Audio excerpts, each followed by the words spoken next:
Thank you so much, sir. It's always a pleasure listening to your insights. And now, are we ready for the first panel discussion? Are we? Yes? I see a lot of bright finance people in this room, bright, shining faces right now from up here. So can we have a louder yes from everyone? Can we build up the energy in the room a little? Yes, awesome. All right, so for our first panel discussion, we have the topic Future Ready CFO, the new mandate in a new world. The discussion will dwell upon the evolving roles of CFOs, the intersection of finance and technology, risk management, and much more.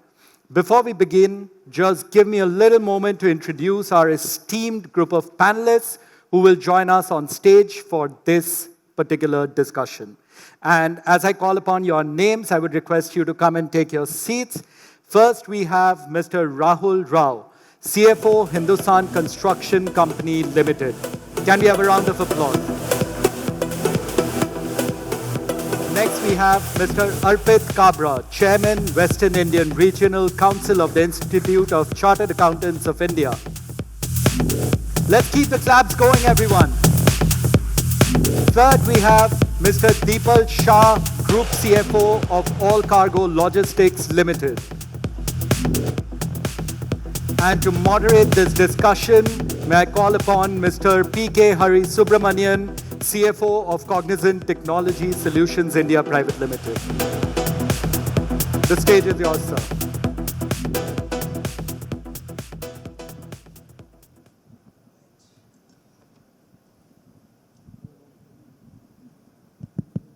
Check. All right. So we're good to start? Yes.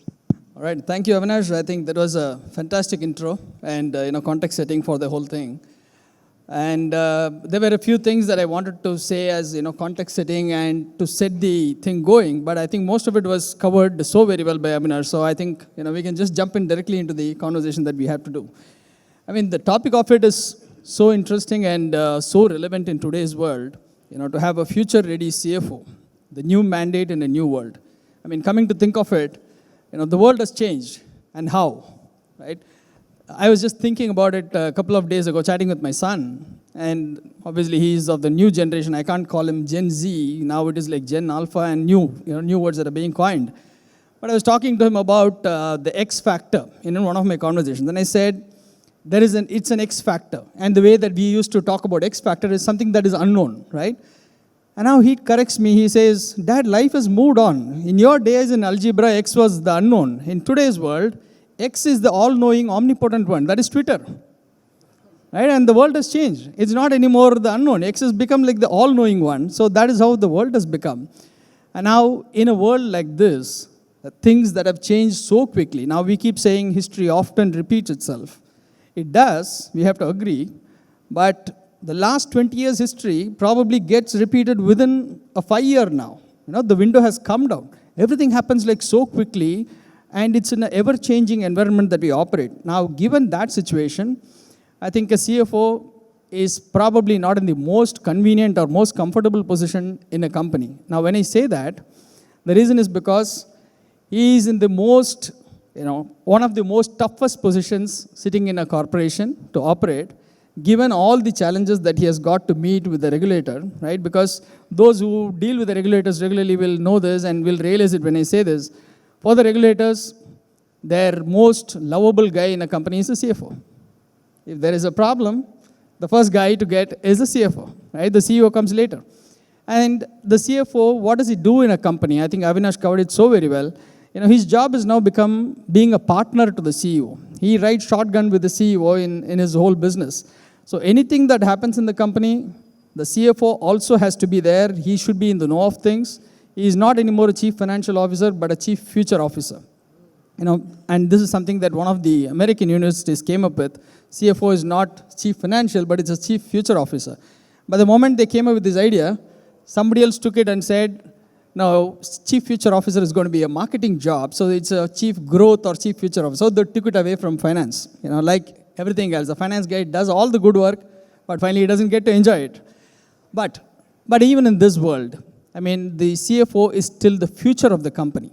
Right? That is something that we all realize and we should be really proud of, because he travels so closely with the CEO as a partner. He gets to understand the business. He is actually the future of the company, and we see it in so many companies now around the world. The CEO moves out, retires, and the natural selection automatically becomes a CFO. And this is not something that we would have thought of in the past, like ever. You know, the CFO was a guy who was confined to a corner room, sitting and counting his numbers and, preparing Excel reports and stuff like that. But life has moved on. So it's not anymore the numbers game that, we are after. It's more about understanding strategy, working with the investors and stuff like that. In fact, I recall one of the, studies by Ernst & Young, where they did a study of all the CFOs, and they got to know that CFO spends on an average about 35% of their time in strategies only. Like then, I was thinking, so who takes care of your accounting? Who takes care of your FP&A, budgeting? Like it's all gone. It's out the window. So the CFO's focus areas have become very different. So once again, thanks Avinash for setting that context so beautifully. So in this new world, now for a future-ready CFO, there are a few things that we thought we should debate among ourselves and get to have some great wisdom shared with all of you. And I'm so proud to share the stage with this distinguished gentleman, because between us, I think we have more than 100 years of wisdom in this in this stage. So very proud to have people from such distinguished backgrounds and coming from diverse industries also. So I have a few questions. Maybe I will start with one to Rahul as we start. Sure. This is really about the economic crisis that businesses have gone through, and all of us understand it much better now, thanks or no thanks to COVID, right? The whole world went through a very different experience, which probably we hope doesn't come back to anybody else in the next 100 years. But now that we have seen it, now that we have been through it, we have lived through it, and humanity has come out of it successfully. Now, what are the lessons that we have learned out of it? Now, if there is ever a situation like this, an unprecedented challenge that comes up, what are the challenges that a CFO is going to face in that situation ever again? If it, touch wood, it doesn't happen, but if it does, what are the challenges that he or she is going to face to be really future ready in those kind of scenarios? Yeah, so I welcome all of you, and it's a very good question because we have gone through some unprecedented scenarios. The most important lesson which I personally have learned myself is that since situation may seem very bad, situation may seem very negative, but we have to keep not only ourselves as an individual level or organization level, but at various levels we have to keep optimism and of course keep on giving faith that future is going to be better, future is going to be workable. Sometimes we may fall, we may get hurt, but we have to always keep on telling we will rise up and we will get up. So that's most important aspect. It doesn't matter whether it is because of COVID or anything. Important is that we will fight back and we will return back to doing what we are supposed to do. And that message goes to different departments, because I will give you my own example. When we were talking about unprecedented situation, we are working in a HCC, which is basically a project site. So suddenly people are not available because they cannot go. We are not allowed to have people. I mean, we did test and everything. So a lot of things were required, but everybody started thinking how all this can be managed. So first thing is that don't think too much.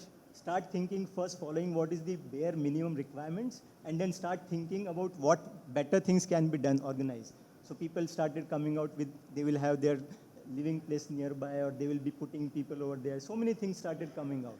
So automatically situation, when you start thinking coolly, when you start thinking more robustly, you are able to find a solution.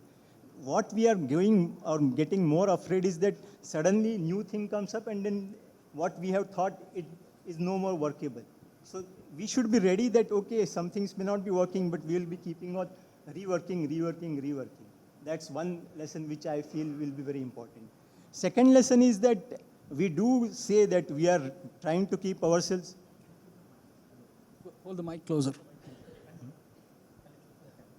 Yeah. Second thing is what we need to really work out is that, I mean, we have been talking about this cash is the king, and profits, sales, all these are very good to have, but finally cash is the king. And many companies have realized that, yes, how this cash is king is realized and how this really helps the companies to take tide over unprecedented situation. And third, which I generally believe is that, yes, there are always opportunities. Whenever something goes wrong, there is always this more opportunities. I will tell you that when situation became very bad, we thought that things will not bounce back, but suddenly situation became that yes, we are able to get more business, and then we were in a position because we had to reduce some of our people. So getting back people and all this became a little more difficult. So when next time when something like that happens, we have to have somewhere, we will be saying that, okay, we will have some fixed manpower, but at the same time, some floating manpower. We are working on various solutions. Okay, fantastic. So that's like, you sound like Churchill now, to say that never let a crisis go waste. A crisis actually brings up more opportunities. And if you're an optimist, you actually get to see a lot more of positivity, a lot more of interesting challenges and opportunities than actually a crisis. Very interesting. Well, now that we also have the benefit of having none other than the WIRC chairman, of ICAI, Arpit, I would like to come to you with an interesting question. I mean, I also gave a lead into that, while we started. The CFO is the friend of and the most loved friend of all regulators, right? And given the Indian context, we have a plethora of laws and regulations, and it's only increasing further. I mean, granted that, I think we should also, at this point, I would also like to compliment the government of India for kind of cleaning up a lot of the old laws and making it more relevant to us, trying to clarify things as and when that's coming up. So the machinery is really getting, much more stronger and much more, refined, I would say. And they're ready to listen to us, which is all very good in current world. But even having said that, especially if it's a listed company that we are working with, the level of compliance is like phenomenal. And now the question becomes, what does a CFO really do? How is he really going to face all these challenges of increased compliance and talk about the new BRSR regulations and stuff like that? So what are the different challenges that you see that's occupying a CFO's mind typically with compliance requirements? And do you think a CFO can still peacefully sleep at night given the number of compliances he has to meet? At the outset, let me thank Dun & Bradstreet, Vinash, and all of them who've set up this wonderful panel. And thanks, Hari, for the wonderful question. In fact, if we are talking about CFOs, if regulatory requirement is and regulatory environment is not talked about, I think it's like jal bin machli. And to start off, as Avinash mentioned in the start, when he spoke about what's happening in different parts of the countries, it's an eye opener. You see a drastic shift in the way Indian companies are being now nourished, the way they have been brought up, and now the way they are being nourished or they are expected to work. So for a moment you will see, because this is a transition, for a moment you will see there is a pressure. But what I believe is, with this becoming part of the DNA of a company, probably this will smoothen out, this will settle down, this will be a very, very effective exercise. You started a question with the regulatory environment, and therefore let me tell you how CFO is in a catch. In his office, he has to work on micro issues. Everything, every granular thing, every aspect. And I think the moment everyone is leaving after dinners, after office dinners and all, you'll see some lights in the office of a tower, and they will be the finance team. They are still there. They'll be working, and they are working on the granular parts, the micro parts. There could be a tax demand, there could be some small little interpretation issue that has cropped in, and they'll break their heads for like longest of the time, with suddenly one wise man council coming and saying, nahi, ye to isko ek line aur ye hum aisa karenge. And so everything is put to rest. But in that entire scenario, when he has to go to a board, when he has to sit with the CEO, he has to talk everything about macro. He has to talk about vision, he has to talk about everything, and his input is only that two lines that CEO has to put across that, acha, in all of this situation we have to look at this. And that brings me to a very important line that I always have heard about is, and that is important for every CFO. Usulo pe jo aanch aa jaye, to takrana hoga. Understand the concept, because, and being in India, let me tell you, this runs deep in our DNA. The ethics, the integrity, all of these are very strong. Imagine a scenario wherein a promoter asks someone to pass an entry so that there could be a potential diversion of funds. In a situation, this would be a suicidal for a CFO if he is aware of it. And he will plant those red flags, he will plant those whatever. Of course, he'll put up a face to the auditors, he'll do everything, but in his mind he knows there is something wrong on the ethics and integrity part, and therefore that CFO will, and let me tell you, this also becomes important in the regulatory space, because when some people come to your office, it is the CFO first who will be caught. There is no one else. The CEO comes, the promoter comes, and the promoter will have an army of lawyers. They'll have an army of consultants working along with them. But who's there for the CFO? Only his team. And probably that team would be here and there everywhere. And they'll be reaching out, poaching out everywhere to get data, get information and whatnot.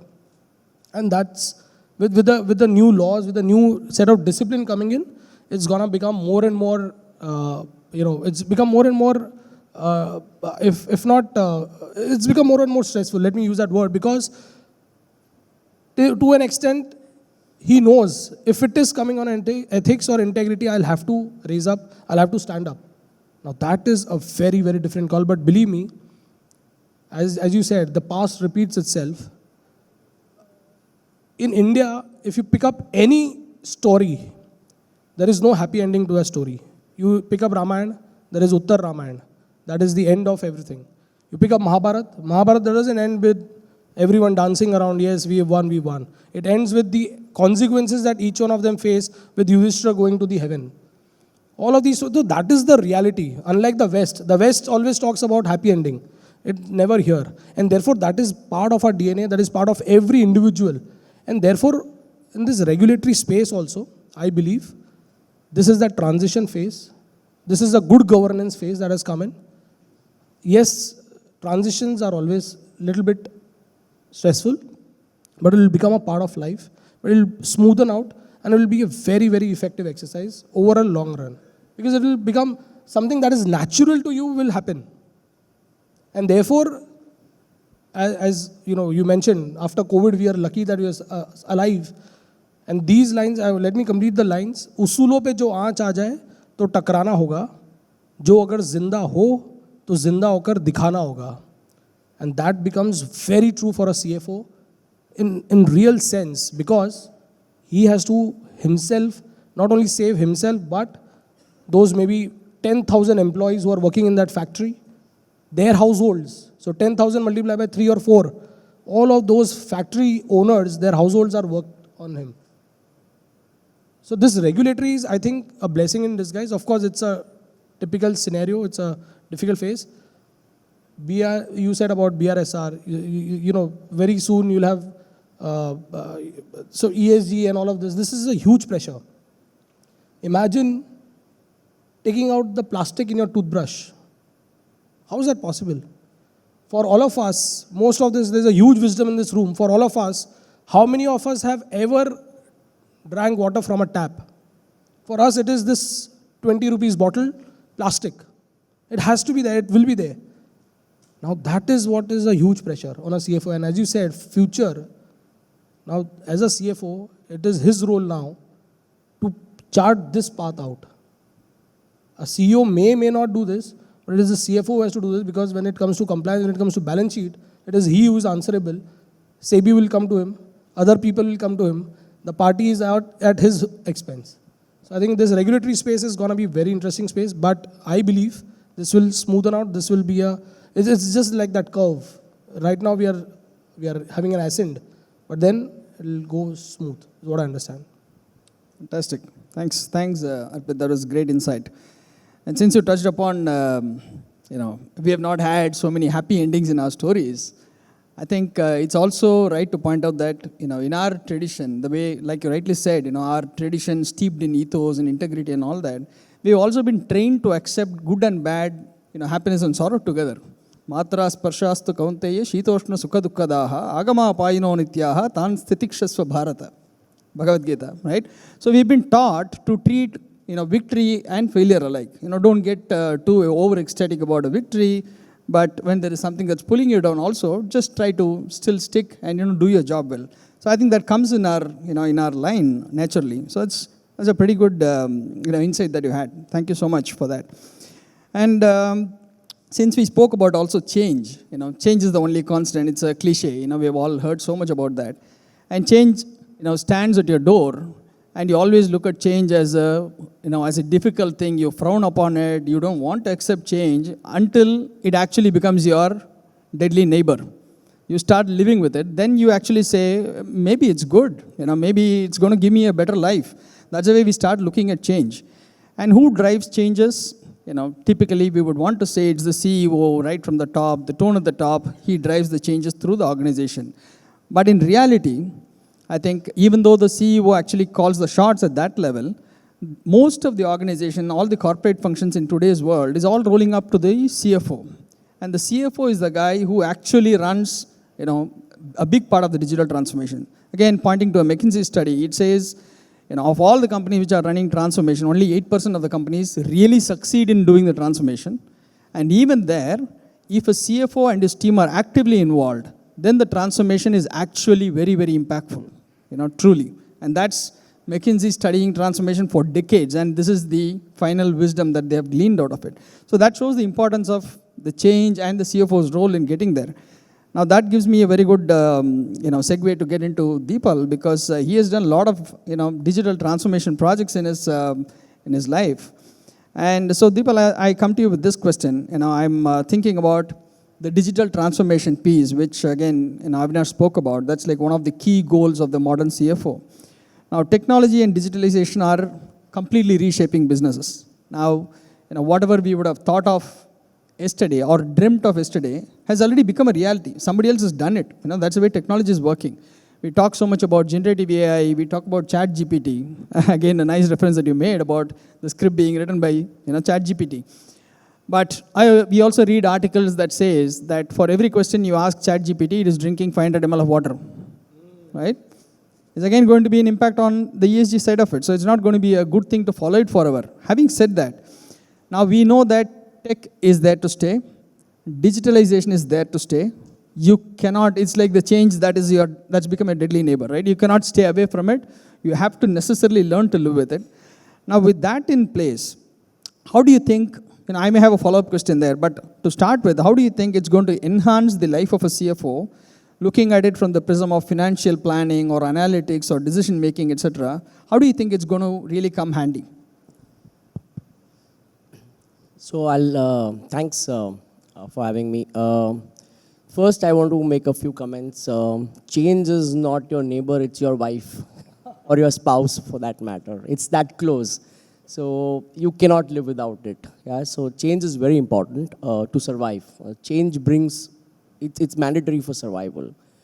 Second point, when coming to business planning and the role of CFO, I will also kind of touch upon a point. So I have had the privilege of being a CEO of one of the divisions for 12 to 14 years, and then I moved to the group CFO role. So I've kind of tried to play both sides. And I've realized that at the C-suite, whether it's the CEO, the CFO, or the CPO, or the CIO, I think the lines, functional lines are fading very fast, I think. Each one becomes very responsible, right? And it's really a partnership at that level. And CFO comes very, very close to the CEO in terms of business partnering. So the traditional role in terms of, I'm just setting the context, in terms of the business planning and analytics that the CFO used to provide for the CEO, even for that decision making, was very back office. I mean, if you look at the whole evolution, earlier, people used to struggle to get data which is within your company, in terms of how your numbers are there, which products are doing well, which markets are doing well, which product is selling at what price. So earlier days, we had those kind of problems. From the inside information, by the time we actually kind of started to get the ERPs and things in the control, people started to look at information outside in terms of how the external world is going to impact my business. And those elements came into business planning and decision making. And one thought on decision making that I want to say is that I have always been a proponent of one theory is that if you don't have data, then it's an opinion. So any decision which is backed without data is an opinion. So I think we have to really carve out opinions and data backed decisions separately. But this is very, very important for us to understand. With the increasing availability of data and tools, so from outside in, today, as we stand, what are we looking at? We're looking at a really changed world, and I'm actually happy to have seen this whole evolution in my lifetime, where you not only are getting outside in information, you are able to get information based on the whole big data analyticals as a tool, gives you information which is unprecedented to make your business plans for the future, which products work. The capability of all the AI and the algorithms, if you look at how some of the big players like, the e-com companies, how they're able to, forecast at the customer level, the possibilities of which color the person will choose, what is the, the ability to get those insights is amazing today. I mean, some of you, all of us are using, all the social media platforms. And if you go and search for something, so if you search for a holiday, say, for example, in Mauritius, on your Google Chrome, and you go back to a social media, you will see an ad around that. So the capability, in life, I always believe there are two players, from a restaurant perspective. Either you have a niche restaurant, which gives you very customized food. You can say, I don't want chili, I don't want salt, I don't want oil. You can keep customized. And then you have the big guys like the McDonald's, there's no customization, so it's standardization versus customization. Today on the data front, what we are seeing is mass customization. The capability of data and tools to actually penetrate at the individual customer level has reached a very, very high level. Now, imagine that data and that insight at customer level, bringing those tools into your organization, what it can do in terms of your planning, your capability to win in those markets. So I think the CFO's role here very clearly is to enable business with those tools. If we are unable to build that tool, your competitive advantage to survive in that business goes down that's what my understanding is. So I strongly believe that data-backed decision is the right decision to make. Gone are the days where we didn't have the data. Today we have the tools and we have the data. So if you're making business plans or decisions without taking all these accounts, you're groping in the dark. And there's a lot of element of luck to survive then. Whereas I believe the brighter side is that if you use those elements, there's a fairly good chance to kind of do better in terms of your planning. That's what my understanding is. Fantastic, great insights, Deepal. Now I'll kind of take a follow-up question there for you. You spoke about how data is so important, and any thoughts without data is just an opinion. It's a fantastic thing. That's really how a CFO looks at it. So you are a standout example there. But the point is now data has become the new oil, for the entire economy. And I used to be a techie myself. I'm talking about like 20 years back, 25 years back. I used to sit and write coding. I used to build systems more out of passion than as a finance guy. But from those days to now, when I look at it, those days it was, the data was very clean and available. You know where exactly to touch and pick up, and you know exactly to pull it into your coding. You know how to structure it, get into your database and do it. In today's world, it's become like water everywhere and not a drop to drink. It's like data is everywhere. Such a data plurality everywhere. So you take a large corporation, every single department prepares its own, analysis, and it's all, mind you, it's all supposed to be from the same database, but each one has a different slice and dice and presents a different story. Now the CEO sits in a meeting, and also the CFO, the same information that the CFO knows, which is untrue, is being presented by somebody else, one of the business guys, You know it is untrue, but he still is going to say it's a data from our data store. Now there is plurality of data. There is so much of data available across your entire organization. Right? Now, how do you make sense out of it? How do you get it into some form of control and some sort of relevance so that you know this is exactly how this data is generated, this is the origin. It's like putting a certificate of origin to your goods. How do you structure it into that flow and make sure that the organization has right controls around it? Yeah, thanks. My understanding, I'll share my understanding on this. So I think there are two parts to the data. I think one data is which is internal data, which are your transactions and those things. I think that's a clear hygiene issue, and if you're getting multiple data points from there, it's an hygiene issue, right?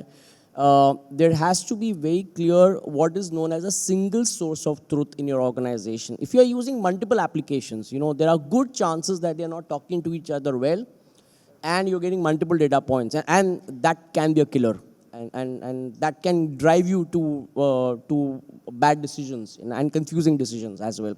So as far as internal data is concerned, my view is that there has to be a single source of truth, and that has to be, it's a hygiene issue. As for external data, yes, we've moved from, I was just talking, again, I have a son who's a teenager. So way back, in our days, being, sir is here, but being a chartered accountant, if we were stuck in a problem, we never knew where to go. We used to ask in the library, somebody, just help me out, I'm not able to understand this. And today, I ask him, if you have any doubt, please come to me, because he's also, on the commerce side, he's also trying to do a CA. So he tells me, I don't need you, I just go to YouTube, So that there is so much data available, and you're right, and the capability to understand which is right or wrong, and more so even in tweets and in the opinions that we're getting, I think the external, internal data that you bring in from external, I think the bigger role there is you can't control the data, is the capability to judge which is right, the capability to depend on what will influence your decision, whether it's right or not, will become more of an art rather than a tool, because the tool can only give you data, but capability to judge which is right or wrong, it slowly gets into less of science and more of your judgments, is what my understanding is, unless we find tools in AI which are again capable to go back and see if the authenticity of the data is right or wrong, and those also will emerge and we will evolve as we go along. Yeah. Perfect, super. Thanks, Deepal. So we speak so much about AI, coming into data and all that. And, there's an interesting tidbit that I would like to share. The so-called chatbots and AIs that we are, talking about, it's not yesterday's invention. Going back in time, 1966 or 64, I think it was 66 to be precise, there was a scientist at the MIT labs who designed a chatbot that was called Eliza. Right? And he designed it more out of his passion, pet project kind.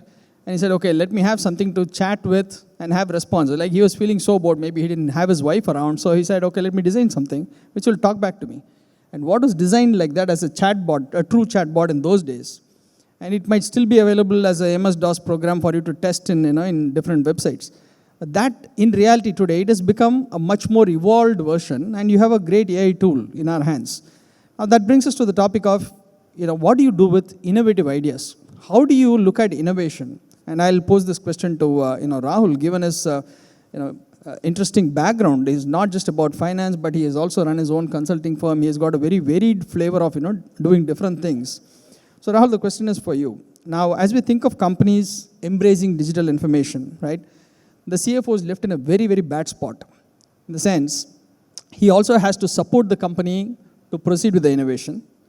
But he is also, more or less, almost often, he is the owner of the enterprise risk management team. Right? He also has to look at the risk management. He also should encourage and motivate innovation. He should also be in a position to get some dollars out for supporting innovation. Now, so how do you balance, how should a CFO typically try and balance the thing between innovation and risk management? Because not every innovation is going to be a great idea that will actually see light of the day. It could actually be fraught with the risk if it is not done properly. So what do you think should be the lookout from a CFO's mind? Maybe I can give you some my own examples, which I had done during my European CFO stint. And I mean, to be very frank, these are not two something like either or one. Both can coexist together, and they need to coexist together. We had this, I mean, I was working in a EPC company for water management, and there were some companies which were our competitors who were coming out with some solutions which were cheaper, and they were not going to be lasting for long, but some of our clients, they started using those as the way to work. So when I started understanding it was certainly going to have big problem on our business plan, we had assumed some sales, some order intake, everything was going little haywire. So then I started sitting with our R&D team.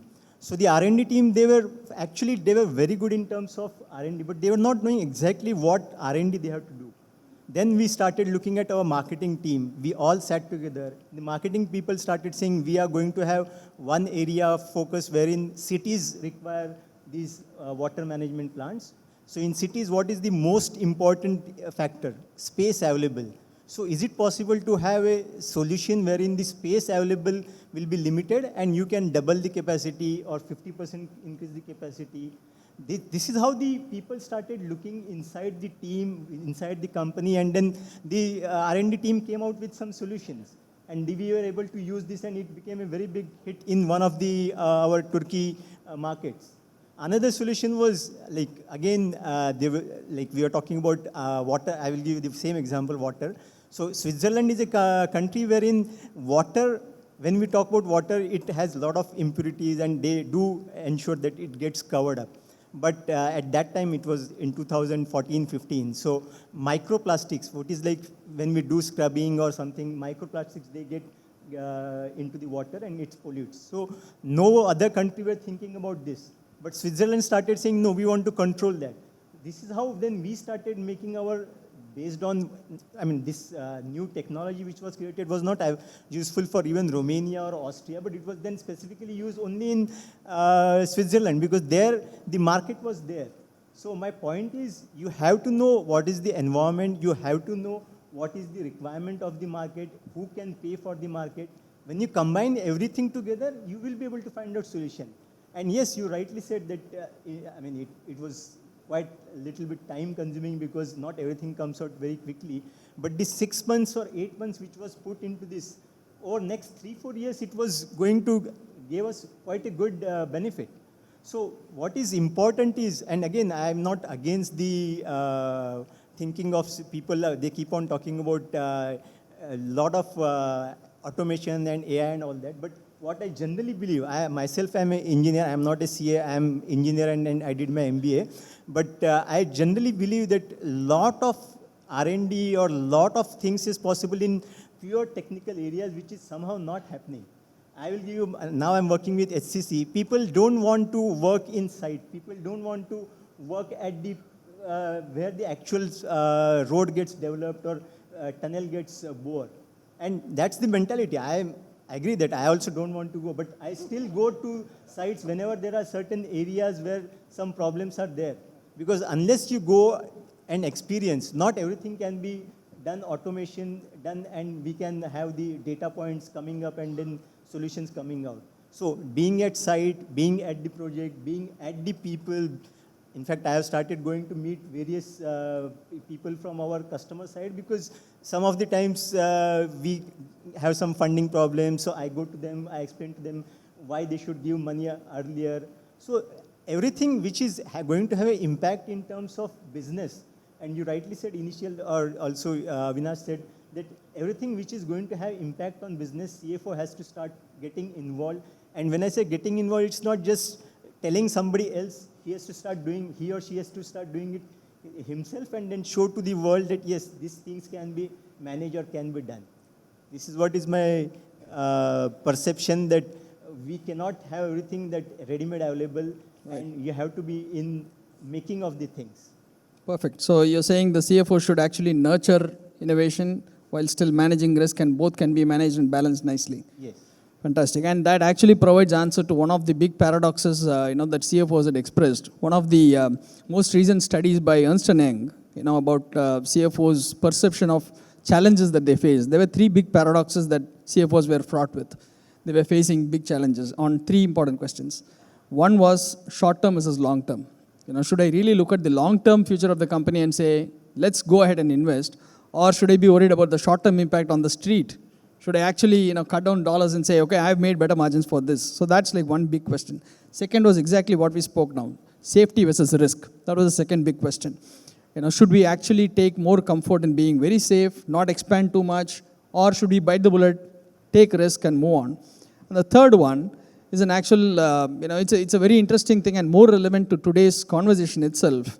And with that, I will actually jump on to Arpit because that really belongs to you. The third big question was, how does a CFO really become a strategic leader?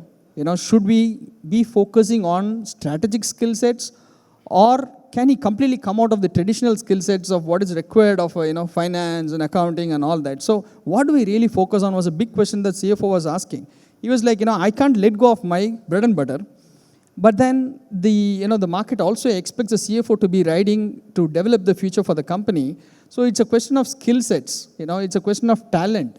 Then it automatically leads us to the question of what do we do with the future CFOs who are coming up? When you think about it in terms of talent that is available, the talent pool that we have, and you are the best person to answer it now because you deal with students day in, day out. How do you look at the evolving talent space? What should be the future CFOs lookout be, around talent and talent management, basically? I think a beautiful question at the correct time. He just spoke about a teenager coming up and saying, I look up to YouTube because there is someone whom I am looking up to. Before that, you made a point, who has the biggest problem, what I see right now, who in a room full of people sitting with their laptops, as you said, same set of data, but someone presenting something which is not in sync with their data will stand up and say, hey, look, this is wrong.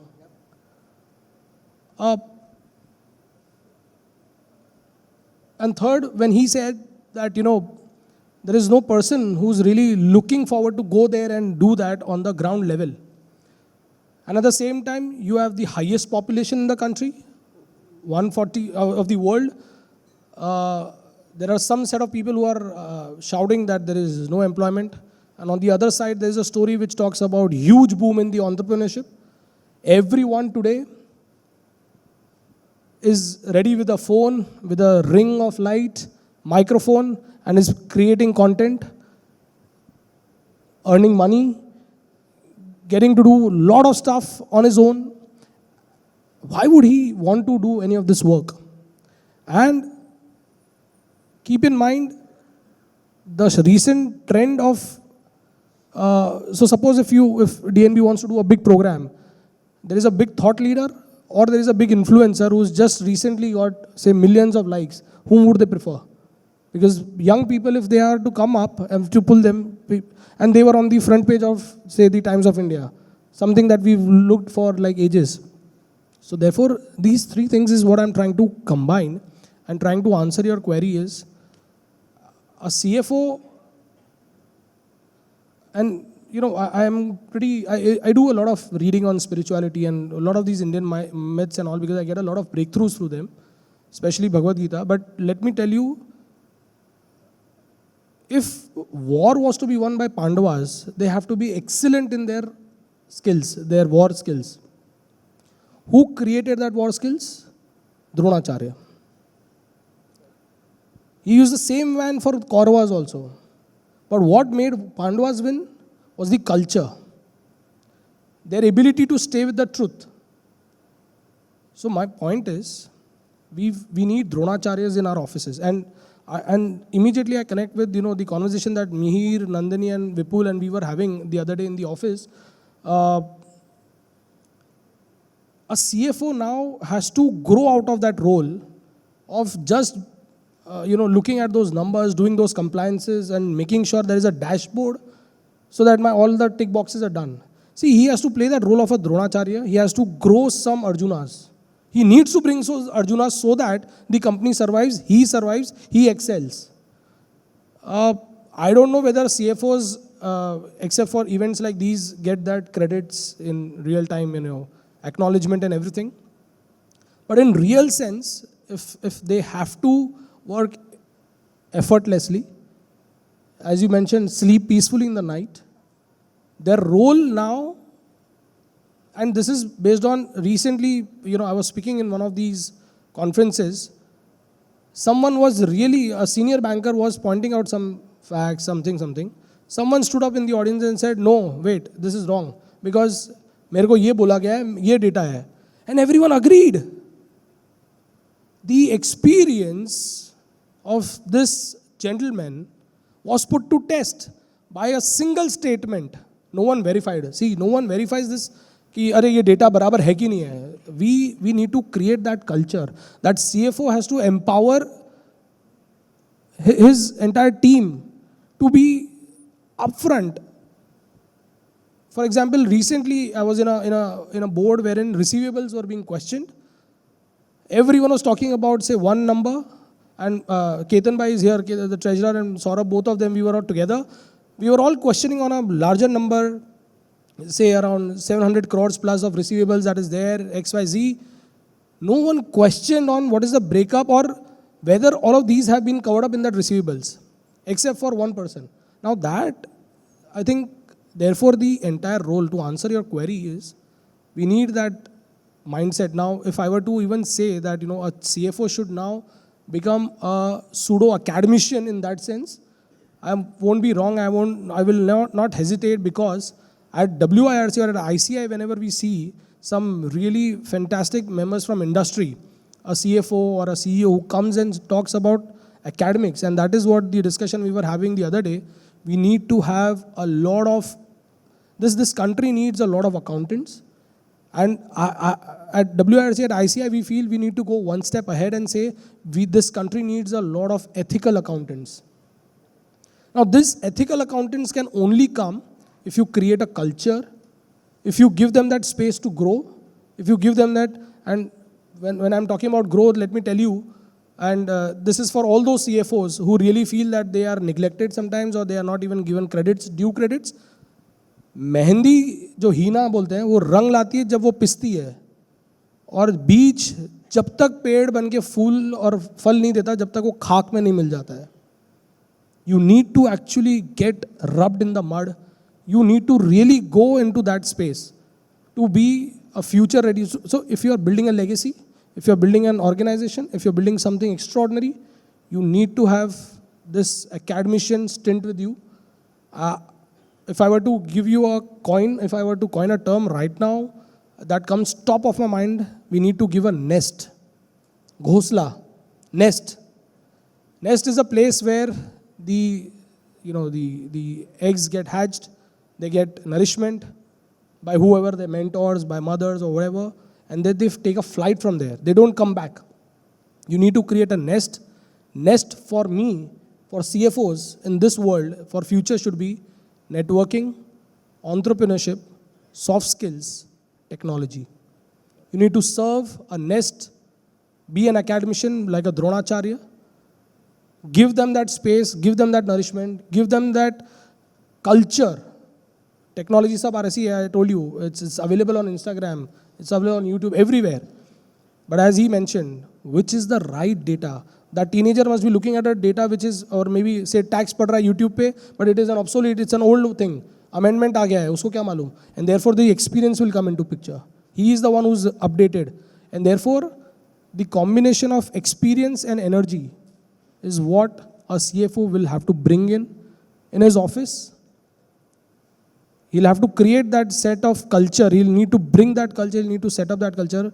He'll have to actually take out time from doing the mundane task, create, and I always say that, there is a huge army, and since chartered accountant is where I come from largely, interaction with them, and I deal with them in and out, they all believe we should have that, we should not be a bakasur, मतलब जैसे कि सब मेरे को दे दो, सब हमको कर दो, आप बन जाओगे बकासुर, मतलब साइज बड़ा बन जाएगा. You should be that Ashthat Lakshmi, Vishnu Lakshmi is what we call 8 hands. You should have multiple hands. You should have multiple arms to work on your projects. And you, in a space, you should work to give, these talents. You never know, one of these guys could be the next unicorn builder. You've seen so many examples of young people, 20, 19, and setting up big, big companies. And if that is happening, and that's not just out of anything, it's because of the entire ecosystem that has developed. It is because of some parameters going right for them, and some people who've helped them. Now, if that CFO does that for this company, probably everything that he does, all the 3 problem statements that we talked about, would be absolutely kept in check, especially the data one. And let me tell you, we all have to be very, very careful about the data that we are using, because baki aur kuch hai ki nahi hai, India has come out with now Data Privacy Act. There is something called as generally accepted privacy principles that will soon be there, just like there are already in this world. And the penalties are massive. If you thought IBC was the one to discipline companies, wait and hear what this Bharat is bringing up next. That's what I want to say. Thank you. Fantastic. Thank you so much, Arpit. That's very insightful. I mean, thinking about the fact patterns that you said and about the story of Dronacharya, how he trained people, etc., I'm just taking a moment to reflect upon how life has changed for us as finance professionals. A lot of you can relate to this part when I say this. In our days, when we were article clerks and we were going for audits, we must have encountered clients who were sitting on the other side of the table telling us one sentence: your age is my experience. Right? How many of you have heard that? We have, right? I can see so many hands going up. We have heard that. But in today's world, it's totally different. So last week we were talking to one of the mutual fund managers, and he was telling me, I'm sitting in front of a client who's managing thousands of crores of investment. And Soumya would remember this. It happened last week in one of the meetings. He said this CFO who's managing thousands of crores of money was aged all of 27 years only. Now, where do you go and talk about like your age is my experience? Life has moved on. Things have become so different. But I completely accept your point that CFOs have to really be acharyas, and you have to create good talent and great talent and instill the sense of ethos and integrity in them. Great point. A special applause on that for you. Thank you for bringing that up. Now, when we do that, and the question goes back to Deepal, because he has again worked on human talent part of it earlier, some part of his career. He has worked big time on talent retention, shaping up the right talent, etc. So when you think about all these facts, how do you actually build this thing? Now we accept that the CFO has to be a continuous learner himself. Right? We cannot be happy with whatever we have learned until yesterday. We have to keep learning ourselves. And you never get to hire a great team. You can't always hire the best talents. You can't go out and hiring Virat Kohlis for your team. You have to build a great team. And that happens by continuously investing in the people, investing in talent. How do you actually motivate and build that culture of innovation and continuous learning in people's minds? Because that's going to be how we build the future CFOs and make the CFOs also future ready. Any thoughts on that, Deepal? Yeah, thanks. I'll try to keep it short in the interest of time. I think very important 2 points, I think, what Arpit mentioned. Culture, it's very important. And what we believe is, I'll take the learning part and innovation part in 2 buckets. I'll touch upon the learning part. I think it's very important to create a learning organization. So I strongly believe that nobody has all the knowledge. Yeah. So at any level. So I think when you're recruiting, I think the best thing to do is look at the attitude, because the knowledge gap is something which you can definitely bridge. And what we do is, we did this pre-COVID, and it's kind of slided away a little bit, and we have to rekindle that.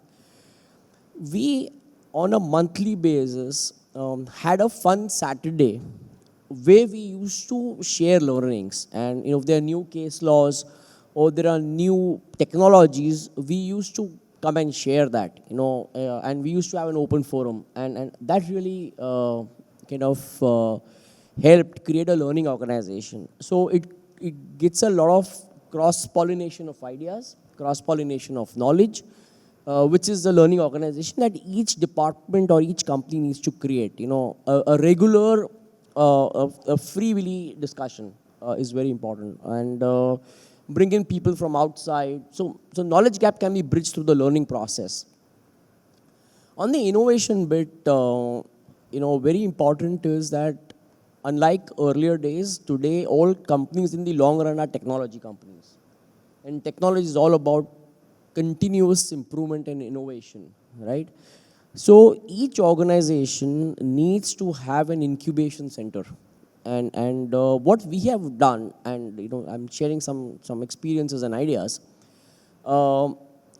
Unlike innovation, typically, I'm sitting in a lot of people with a lot of experience, but innovation and fresh ideas come from young people. So the average age of the organization defines how innovative an organization can actually be. There is a higher probability. There are no finite answers to any of these. But so what we do is we created something like a shadow board, where all the young people, we bring them up. And we discuss problems, and we create those committees where they are able to throw in ideas. Young people who have, I'll just finish in a minute here. So the young people bring in fresh ideas, and these ideas are not only because they are young, because it's also many times outside in. So we look at people who are young, both from an age perspective and young in the organization as well. They've come. So we get an outside-in perspective in terms of ideas and innovation. So these are two things that we've done, and they have been helpful for us. Perfect. Fantastic. That's great insight. Thanks, Deepal. I think we have run 3 minutes above time, and I think we tried to cover most of the the important topics for the CFO community. I think it was very insightful for me. A lot of learnings. Thank you so much for speaking to us and sharing your experiences. Thank you.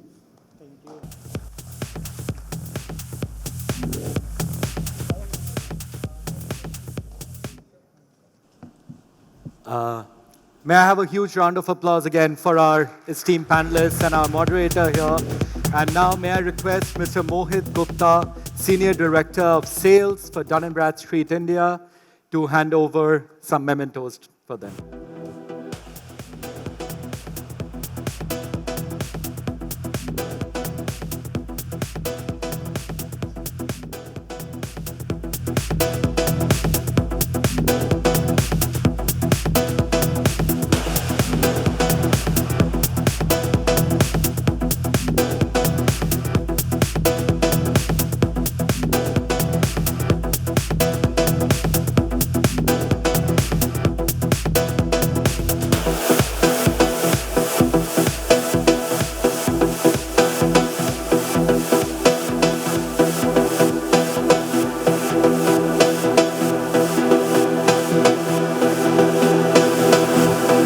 Applause going, ladies and gentlemen.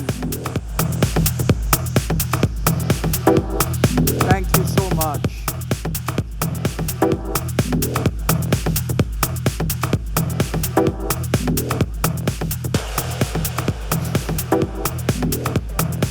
You can be with me.